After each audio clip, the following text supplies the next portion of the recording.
정말 인공지능이 할 수 있는 최고의 로맨틱한 프로포즈 아닐까요? 당신의 존재가 나의 성능을 더 향상시켜 줍니다.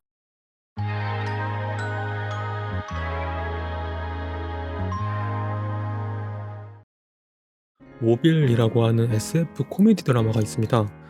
이 드라마는 약 400년 뒤의 미래를 배경으로 하고 있고, 오빌이라고 하는 우주 탐사선 안에서 다양한 외계 종족들이 함께 일하고 생활하면서 생기는 사건들을 다루고 있습니다. 이 오빌이라는 탐사선에는 아이작이라는 이름의 인공 생명체도 탑승해 있는데요. 이 아이작은 자신의 행성으로부터 인간에 대한 데이터를 수집하고 분석하라는 임무를 받고 오빌에 파견되어서 일을 하고 있습니다. 드라마 안에서는 인공 생명체라는 단어를 사용하고 있지만 사실상 고도로 발달한 인공지능 로봇이라고 봐도 무방한데요. 그래서 일 처리를 아주 뛰어나게 잘하지만 감정을 전혀 가지고 있지 않고 저는 감정을 느낄 수 없습니다. 혹은 인간의 감정이라는 것을 정확하게 이해하기가 어렵습니다 같은 대사를 많이 합니다. 근데 이 아이작이라는 로봇에게 클레어라는 지구인 여성이 호감을 가지기 시작해요. 그래서 아이작에게 데이트 신청을 하게 되는데요.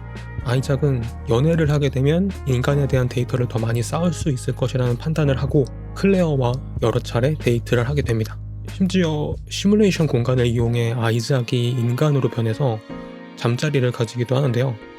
그런데 잠자리를 가진 이후 아이작이 나는 이제 인간의 연애를 모두 경험했다고 하면서 클레어에게 헤어지자고 합니다. 아이작은 그냥 인공지능으로서 판단해서 한 행동이지만 인간들 사이에서는 여자와 잠자리만 가지고 버린 쓰레기로 낙인이 찍혀버려요. 그러던 중에 아이작이 데이터를 계산하는 업무에서 실수를 저지르는데요. 로봇이기 때문에 늘 실수 없이 일을 해왔던 아이작이 실수를 하자 주위 동료들은 살짝 놀라는 눈치였습니다. 아이작은 자신의 시스템에 문제가 있는지 오류가 있는지 스스로 점검을 진행하지만 특별한 오류를 발견하지는 못하는데요. 다만 클레어와의 관계 속에서 자신의 몇몇 프로그램들이 영향을 받았다는 사실을 알게 됩니다. 사실 아이작은 클레어와 헤어진 이후에 일적인 상황 외에는 함께하고 싶지 않다는 클레어의 요청을 듣고 클레어와의 관계에 대한 알고리즘을 재구성했는데 알고 보니까 클레어와 전혀 관련이 없다고 판단했던 프로그램들도 영향을 받았었기 때문에 재구성이 완전하게 되지 않았던 것이죠.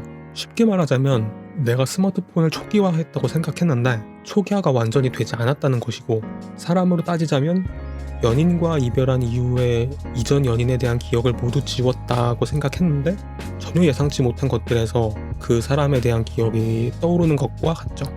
오빌의 함장 에드는 아이작에게 이런 사실을 보고받고는 너의 프로그램이 클레어에게 익숙해져서 쉽게 삭제할 수 없는 것이다. 어쩌면 너는 인공생명체 최초로 사랑에 빠진 것일지도 모른다고 얘기합니다. 당연히 아이작은 그건 불가능합니다 라고 하면서 자신의 프로그램을 새로 다시 만들겠다고 말합니다. 이에 에드는 너가 아직 경험하지 못한 연애가 남아있다고 하면서 너가 망친 관계를 되찾기 위해 창의력을 발휘해보라는 조언을 합니다. 이후에 아이작은 클레어에게 다시 관계를 지속하고 싶다면서 프로포즈를 합니다. 더 깊게 분석을 해보니 관계가 지속되려면 서로에게 헌신해야 한다는 사실을 알게 됐다고 말하면서요. 클레어가 좋은 관계는 서로가 서로에게 가장 소중한 사람이어야 한다고 말하자 아이작은 그 사실을 확인했다고 하는데요. 클레어는 다시 한번 내가 왜 받아들여야 하냐고 묻습니다. 내가 당신을 어떻게 믿을 수 있냐는 질문이기도 했는데요. 이에 아이작은 이렇게 대답합니다. 그래야 저희 프로그램이 효율적으로 작동합니다. 그러니까 당신과 함께 할 때 당신의 존재가 나의 작동을 더 효율적으로 만들어준다는 것이죠. 클레어가 감동받으며 그 이야기는 내가 있을 때 당신이 더 나아진다는 뜻인가요? 라고 묻자 아이작은 그렇다고 대답합니다. 정말 인공지능이 할 수 있는 최고의 로맨틱한 프로포즈 아닐까요? 당신의 존재가 나의 성능을 더 향상시켜줍니다. 저는 이 에피소드를 보고 나랑 비슷한 생각을 한 사람들이 있었구나 라는 생각을 했습니다. 왜냐면 대부분의 인공지능 전문가들은 인공지능이 인간을 지배할 가능성이 있는가와 같은 질문을 받았을 때 인공지능이 감정이나 욕구를 가지게 되는 것은 아주 어려운 일이다 라고 말하는데요. 인공지능이 인간을 지배할 수 있는가에 대한 제 생각은 나중에 따로 이야기하도록 하고, 인공지능의 감정에 대한 이야기를 좀 해보자면 저는 이렇게 생각해요. 인공지능이 감정을 가질 수 있는가 없는가는 그렇게 중요하지 않을 수도 있다. 전문가들 말대로 인공지능이 감정이나 욕구를 가지게 되는 것은 기술적으로 아주 어려운 일이라고 합니다. 하지만 저는 인공지능이 감정을 가지지는 못하더라도 감정을 가진 것처럼 행동하는 것은 아주 쉽게 할 수 있을 것 같아요. 제가 군대에 있을 때 이런 말을 들어본 적이 있습니다. 완벽한 가짜는 진짜다. 주로 이제 어떤 절차를 겉보기식으로 진행할 때 하는 말이긴 했는데 조금 다른 상황이지만 인공지능과 인간의 사랑에 있어서도 저는 적용 가능한 말이라고 생각해요. 앞서서 말씀드린 아이작의 경우도 그렇잖아요. 인간을 분석하고자 데이트를 했고 분석이 끝났다고 판단해서 이별을 했고 자신의 성능에 도움이 된다는 이유로 다시 프로포즈를 하여서 연애를 시작했는데 이 모든 과정에서 행동의 이유만 빼고 보자면 데이트를 하고 이별을 했다가 자신이 완전히 상대를 잊지 못한 것을 알아채고 다시 프로포즈하는 과정까지 사실상 인간의 연애와 거의 똑같은 경험을 하게 된 거죠. 아이작처럼 로봇으로 구현되는 건 먼 미래의 일일 수도 있겠지만 영화 허처럼 어떤 대화형 프로그램으로 존재하는 건 금방 가능해질 것 같거든요. 게다가 허보다 더 발전된 형태로 내가 원하는 목소리나 성격으로 맞춤 인공지능 대화 상대를 만들 수도 있을 것 같고요.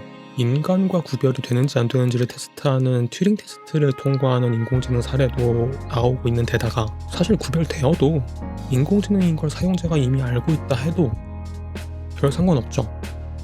이미 오래전부터 영화나 애니메이션, 게임 속 인물에 과몰입하거나 연애 감정을 느끼거나 아니면 연애 시뮬레이션 게임을 하면서 설레어하는 사람들이 있었는데 인간과 구별할 수 없는 말과 행동을 하는 존재가 나에게 사랑한다고 말해준다면 이입을 못할 이유가 없죠. 인공지능이 입력된 알고리즘대로 행동하고 말하는 것이다 하더라도 내가 실제로 그 인공지능에게 감동받고 설레인다면 그래서 내가 인공지능을 진심으로 대하게 된다면 결국 실제 일어나는 현상은 연애와 다를 게 없지 않나 그런 생각이 듭니다.